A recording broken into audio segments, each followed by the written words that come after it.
بسم اللہ الرحمن الرحیم۔ سامعین مکرم، آج ہم جس موضوع پر بات کر رہے ہیں، آج کا جو ہمارا ٹاپک ہے، آج کا جو ہمارا عنوان ہے، وہ اس موضوع پر ہے۔ ایک بہت بڑا اہم مسئلہ ہے۔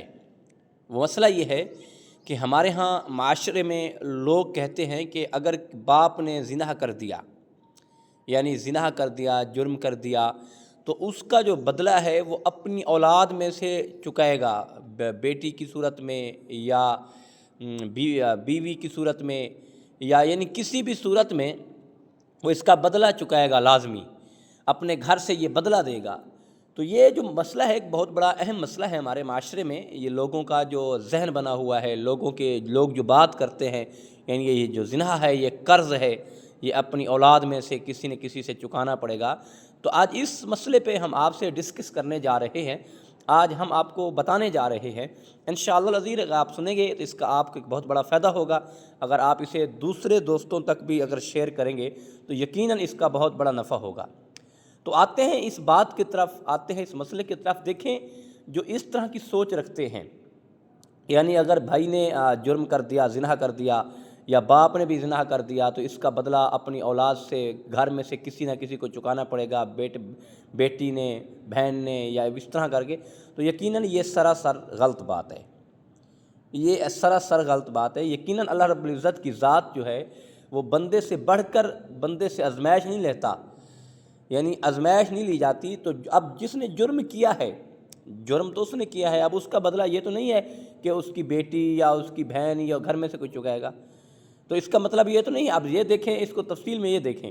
اب کسی باپ نے جرم کیا ہے، یعنی کہ کسی سزا میں وہ جیل چلا گیا ہے، اب یہ تو نہیں ہوگا اگر باپ جیل میں گیا تو بیٹا بھی جیل میں جائے گا، اگر باپ کو قید ہوئی ہے تو بیٹوں کو بھی قید ہوگی۔ نہیں، ایسی بات نہیں ہے۔ یہ ایسے ہے، سراسر شریعت پہ بات کرنے والی بات ہے۔ ایسے لوگوں کو توبہ طیب ہونا چاہیے، معافی مانگنی چاہیے۔ رب کریم ہے، رب مطلق ذات ہے، اللہ رب العزت کی ذات کریم المطلق ہے، اور وہ معاف کر سکتا ہے اپنے بندے کو۔ انسان کو ہدایت آ جاتی ہے، انسان معافی مانگ لیتا ہے، رب ذوالجلال کی بارگاہ میں توبہ طیب ہو جاتا ہے، تو اللہ کریم ہے۔ یہ نہ سوچا کریں کہ ہاں اس نے زنا کیا ہے تو اپنے گھر میں سے قرض چکائے گا، یہ بدلہ دینا پڑے گا۔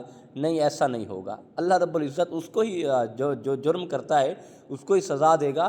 اور اب دیکھیں، بیٹی اس جرم میں ملوث نہیں ہے، بہن اس جرم میں ملوث نہیں ہے، اس کا مطلب یہ تو نہیں ہے کہ وہ اب اس کے گھر سے ہی بدلہ چکایا جائے گا۔ ہاں، وہ گناہ ضرور ہے، وہ جرم دار ضرور ہے، لیکن اللہ رب العزت کی ذات کریم ہے، وہ معافی مانگ لے، توبہ طیب ہو جائے، اور اس کو ہی سزا، اس جرم کی سزا اس کو ہی ملے گی جس نے کیا ہے۔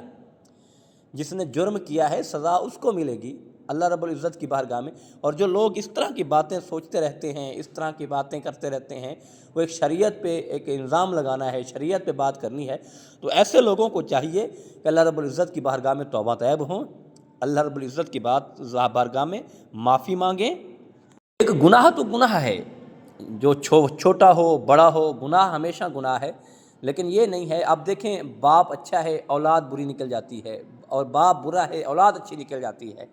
پھر یہ تو نہ ہوا اب باپ برا تھا تو اولاد نیک کیسے ہوگی؟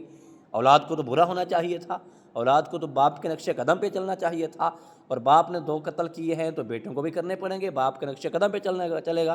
ایسا نہیں ہوگا، ایسا نہیں ہوتا۔ اللہ رب العزت کی ذات جسے ہدایت دے، اور اولاد کی سزا والدین کو نہیں ملتی، والدین کی سزا اولاد کو نہیں ملتی، جو جرم کرتا ہے اس کی سزا اسے ہی ملتی ہے۔ اللہ پاک ہمیں دین سمجھنے کی اور دین پر عمل کرنے کی اللہ ہمیں توفیق عطا فرمائے۔ وما توفیقی الا باللہ العلی العظیم۔